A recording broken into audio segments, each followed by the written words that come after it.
Hello दोस्तों, आज हम आपके लिए लेकर आए हैं छुपा फिल्म की कहानी। अगर आपको हमारी ये वीडियो पसंद आए तो हमारे चैनल को सब्सक्राइब करके वीडियो को लाइक करना ना भूलिएगा। साथियों, इस कहानी की शुरुआत होती है 1996 से। सेंट जेवियर में एक साइंटिस्ट रिचर्ड क्विन अपनी टीम के साथ मिलकर एक मिथिकल क्रिएचर कहे जाने वाले छुपा काबरा, जिसके अंदर शेर जैसी शिकारी ताकत और बाज जैसी उड़ने की शक्ति है, उसकी तलाश कर रहे हैं। यहाँ थोड़े अंदर आने पर उन्हें छुपा काबरा का एक छोटा बच्चा भी मिलता है, जो कि उन्हें देखकर काफी सहमा हुआ सा है। पर रिचर्ड की खुशी का तो कोई ठिकाना ही नहीं है। पर वहाँ दूर से उन सब की हर हरकत पर नजर रखे उस छुपा काबरा की माँ जब ये देखती है तो अपने बच्चे को उनसे बचाने के लिए उनके सामने आकर उन पर अटैक कर रही है। पर रिचर्ड इतने सालों की रिसर्च में लगे मेहनत और पैसे इतनी आसानी से जाया कैसे होने देगा, इसीलिए वो उन पर लगातार गोलियां बरसा रहा है ताकि अच्छी या घायल अवस्था में ही सही पर उसे छुपा काबरा मिल जाए। वो ये जानता है कि छुपा काबरा उड़कर अपने बच्चे के साथ यहाँ से भाग सकती है, इसीलिए उसके पंखों को वो घायल कर रहा है ताकि वो उड़कर कहीं दूर न चली जाए। उसकी इस इनसेंसिटिविटी की वजह से छुपा काबरा को गोली लग गई है। उनकी गाड़ियों से बचते बचते भाग रही है, जिसमें उसे एक गाड़ी से टक्कर लग जाती है। इस टक्कर ने उसे और भी घायल और कमजोर कर दिया है, जिस वजह से वो उनसे बच नहीं पाएगी। इसीलिए वो अपने बच्चे को उठाकर एक सेफ जगह पर छोड़ रही है ताकि रिचर्ड और उसकी टीम उसे नुकसान न पहुंचा पाए। उन्हें अपने बच्चे से बहुत दूर ले जा रही है। साथियों, दूसरी ओर हम कंसास सिटी में अपने पिता की कैंसर से डेथ के बाद 13 साल के एलेक्स को देखते हैं, जो कि अक्सर बहुत ही उदास रहता है। उसे स्कूल में भी बुली किया जाता है, जिस वजह से उसके अंदर गुस्सा और उदासी भर गई है। वो पहले से ही बहुत शाई है, उस पर उदास और गुस्सैल भी धीरे धीरे बनता ही जा रहा है। उसकी मॉम जूलिया उसे इस उदासी से बाहर निकालने के लिए उसे उसकी एक्सटेंडेड फैमिली से मिलने के लिए मैक्सिको जाने के लिए कह रही है। ये वैकेशन उसके पिता ने उन दोनों के लिए प्लान की थी और आज अपनी मॉम की बात मानकर वो मैक्सिको के लिए निकल रहा है, जहां उसके ग्रैंडफादर चावा, जो कि एक लूचा लिब्रे रेसलिंग चैंपियन रह चुके हैं, उससे उसी गर्मजोशी से मिलते हैं और उसके आने से बहुत ही खुश हैं। एलेक्स अब भी शाई और शांत ही नजर आ रहा है। घर पहुंचकर वो अपने कजिन मैमो से मिलता है, जिसे रेसलिंग का बहुत ही शौक है और अपने ग्रैंडफादर की तरह ही वो कपड़े पहनकर वो भी हर वक्त रेसलिंग के लिए तैयार रहता है। वो एलेक्स से भी अपनी रेसलिंग स्किल्स दिखाता हुआ मिलता है, जिसके बाद वो एक और कजिन लूना से मिल रहा है, जो कि उसे मैमो के इतने उत्साही और उत्तेजित रहने का कारण बता रही है कि उस पर उसके ग्रैंडपा की रेसलिंग का भूत सवार है। और हमारे ग्रैंडपा एक लूचा लिब्रे चैंपियन रह चुके हैं, जो यहाँ का एक बहुत ही बड़ा रेसलिंग स्पोर्ट है। एक मैच में बुरी तरह इंजर्ड होने की वजह से उन्हें कई साल पहले रेसलिंग छोड़नी पड़ी थी और उस मैच में बहुत ही मुश्किल से उनकी जान बची थी।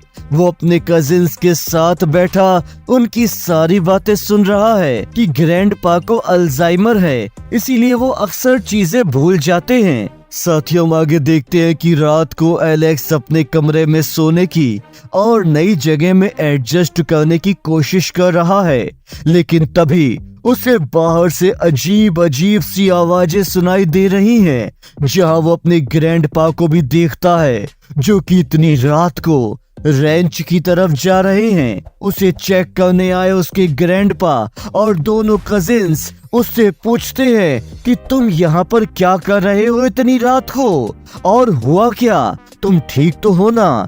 तब वो बताता है कि मैं तो बिल्कुल ठीक हूँ, लेकिन एक बड़े से जानवर को देखकर मैं डर गया हूँ। और जब वो सुबह जागता है तो देखता है कि चुपाकाब्रा रात को उसके हाथ पर लगे एक कट को चाट रहा है। वो उसे देखकर फिर से बहुत ही घबरा गया है, जिसकी आवाज से चुपाकाब्रा का बच्चा बहुत डर गया है और वहां से जा रहा है। मैमो इतनी आवाज सुनकर फिर से उसे चेक करने आया है, और इधर दूसरी तरफ एलेक्स ने चुपाकाब्रा को जिस रास्ते से वापस जाते देखा है वो उसी ओर देख रहा है, पर वहाँ लूना के अलावा कुछ भी नहीं है। वहीं दूसरी ओर ग्रैंडपा काफी देर से मार्केट के लिए निकले हैं, पर अब तक वो गायब हैं। इसीलिए लूना उन्हें ढूंढने के लिए मैमो और एलेक्स को लेकर शहर जा रही है। वो एलेक्स को बताती है कि वो अक्सर ऐसे ही भूल जाते हैं और बाहर घूमते रहते हैं। ग्रैंडपा उन्हें मार्केट की जगह सड़क पर भटके हुए मिल रहे हैं। बच्चे उनको एक बिल्ली बकरी के साथ चलते हुए पाते हैं। उन्होंने इसे खरीदा तो है, लेकिन ये नहीं बता पा रहे हैं कि क्यों खरीदा है। वापस लौटते वक्त वो कुछ लोगों को ध्यान से उस एरिया की खोज करते हुए देख रहे हैं जहां रिचर्ड को चुपाकाब्रा के इस एरिया में होने के सबूत मिल रहे हैं। वहीं रेंच में सब न्यूज़ देख रहे हैं कि इस रिसर्च की वजह से लोगों के बीच चुपाकाब्रा की दहशत और भी बढ़ गई है कि वो जिंदा रहने के लिए भेड़ बकरियों का शिकार करते हैं। ग्रैंडपा टीवी बंद करते हुए कहते हैं कि ये सब बकवास है और झूठ है, इस पर ध्यान मत दो। लूना को बताता है कि उनके ग्रैंडपा जरूर कुछ न कुछ उनसे छुपा रहे हैं। वो उसे वही म्यूजिक बॉक्स दिखाता हुआ कहता है कि उसने ग्रैंडपा को ये रेंच में बजाते हुए पाया, और उसे लगता है कि शायद ग्रैंडपा ये चुपाकाब्रा के लिए बजाते हैं। लेकिन दोस्तों, एलेक्स उसी शाम फॉर्म के गेट पर बैठकर म्यूजिक बॉक्स बजा रहा है। उसके पीछे से चुपाकाब्रा निकल रहा है। एलेक्स मुड़ता है तो देखता है कि ये एक अजीब छोटी बिल्ली जैसा जानवर, जिसके पक्षी जैसे पंख हैं, बहुत छोटे लेकिन तेज और नुकीले दांत भी हैं। इसीलिए एलेक्स उसे घर से सॉसेस की एक प्लेट लाकर दे रहा है, और जब तेज तूफान से आने की वजह से वो डर रहा है तो एलेक्स उसे प्रोटेक्ट करने के लिए प्रॉमिस करता है। उनकी अब बहुत ही अच्छी दोस्ती भी हो गई है। एलेक्स रात भर यहीं रह गया था, जिसे ढूंढता हुआ मैमो भी वहां पर आ पहुंचा है, जिससे एलेक्स फॉर्म के बाहर निकलने की कोशिश कर रहा है, पर चुपाकाब्रा उसके सामने आ गया है, जिसकी वजह से वो डर कर चिल्ला रहा है। और उसकी चीख पुकार सुनकर लूना भी वहां पर आ जाती है, जो कि मैमो की ही तरह उससे डर रही है।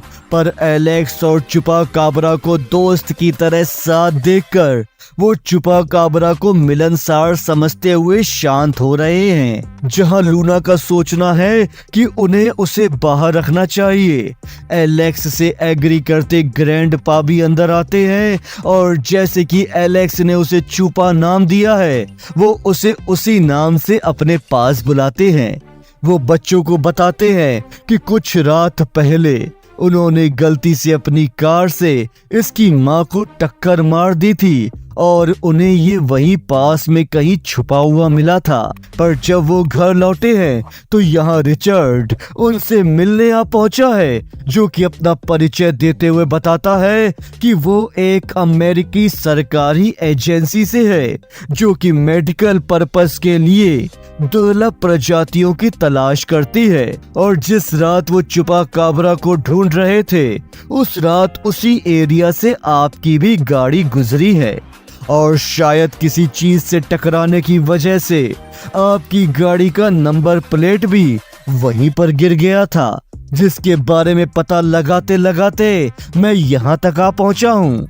रिचर्ड का बाहरी दिखावे वाला जेनरस एजेंडा सुनने के बाद, एलेक्स द्वारा चुपा से वादा करने के बाद कि वो उसके परिवार को ढूंढ लेगा, मेमो उस चुपा को उड़ना सिखाने की कोशिश कर रहा है ताकि वो अपने परिवार से उड़कर मिल सके। साथियों, हम आगे देखते हैं कि मेमो उसे फॉर्म की छत पर ले जाकर निडर होकर उड़ते हुए नीचे घास के ढेर में छलांग लगाने के लिए कह रहा है। घर में चावा एलेक्स को एल पेरिको वर्डे का अपना सिग्नेचर मूव सुप्लेक्स करते हुए एक वीडियो दिखा रहे हैं जो उन्होंने खुद से सीखा है।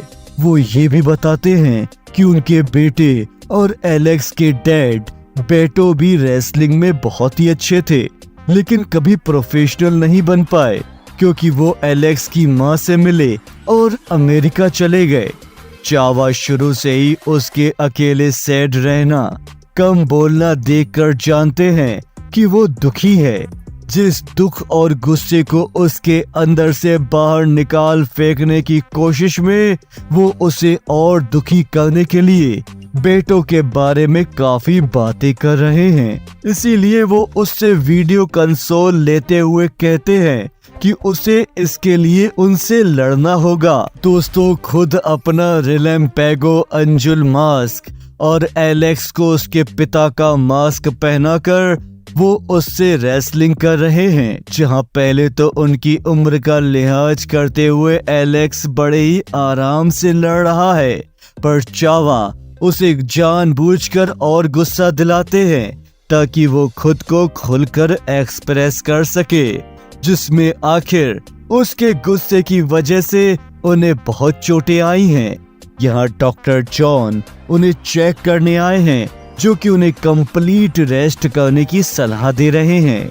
इधर ग्रैंडपा की हालत ठीक नहीं है और उधर रिचर्ड फिर से उनके घर में ताक झांक करने के लिए आ पहुंचा है और इस बार उसे रोकने वाले भी बच्चे हैं जो उसका कुछ नहीं बिगाड़ पा रहे।